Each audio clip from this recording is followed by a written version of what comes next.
The Count of Monte Cristo is one of the most famous stories ever told, and it's been adapted countless times. But what's fascinating is that the two most iconic Hollywood versions, the 1934 classic and the 2002 remake, actually tell different stories at their core. Compare them, it's not just about which one is better, but to realize how they reflect the very spirit of the societies that made them, their values, vision of justice, and their understanding of what it means to rise again after betrayal. But honestly, if we were to compare, the 2002 version would clearly win as a better movie, since it made the story more dynamic, glamorous, faster in rhythm and more visceral in tone. It brought energy not only to the action sequences, but also to how Monte Cristo re-enters and navigates society. However, that modernization also meant losing something essential. In the 1934 classic, three archetypal enemies each represented one specific temptation: flattery and lust, greed and wealth, and the corruption of justice itself. In the modern version, these three symbols collapse into one big antagonist, Fernand Mondego. He becomes the center of the drama, not just as Edmund's betrayer, but as the embodiment of social envy and moral decay, a role that in the 1934 film belonged to Mercedes's mother, the symbol of those who care only about social class and possessions, and who end up spiritually miserable because of it.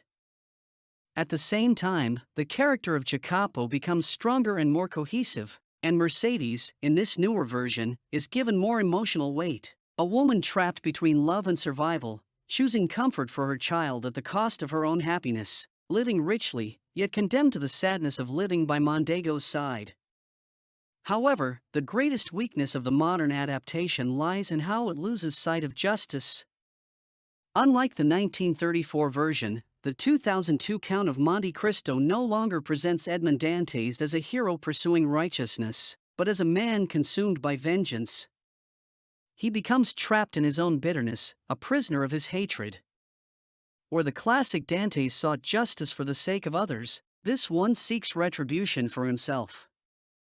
And in doing so, he risks losing to himself the very treasure he had just found, not the gold, but his own soul and his resurrected life.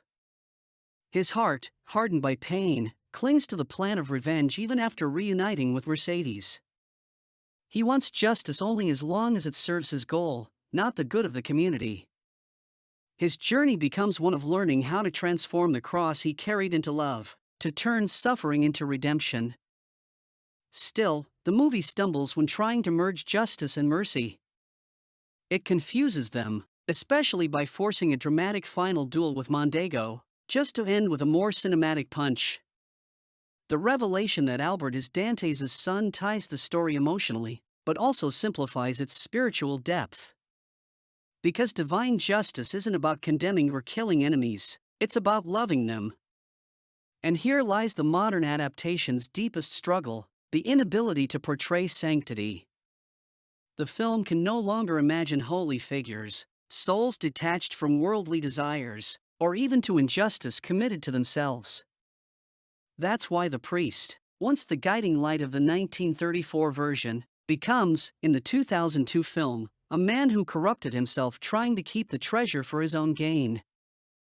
Modern culture struggles with spirituality. It can't grasp that real justice requires love, and that love demands self-sacrifice. The classic Edmond Dantes understood that. He didn't seek revenge, he sought justice for everyone, even when that meant giving up his own plans or pride. He was willing to let go, to protect others from shame, to place mercy above ego. That's the truth both versions try to show us, by giving Edmond Dantes and his family a happy ending. That real happiness, real freedom, comes only when we detach from ourselves, when we stop living for us and begin living for others. Because that's the ultimate act of love, to give yourself away. To stop chasing what was taken from you, and start giving what you still can. Only then can we truly find peace and the treasure that never fades. Because no vengeance can heal a wounded heart, only love can. When we learn to turn crosses and injustices in the uttermost act of love, finding a joy no fortune could buy. Because in this life, all things work for good for those who love God. I am exposing criminals, not for their sins against myself, but for their black injustices to others. Not only for what they have done, but for what they continue to do. They are the ones devoid of all humanity, the ones that profited by the sufferings of others.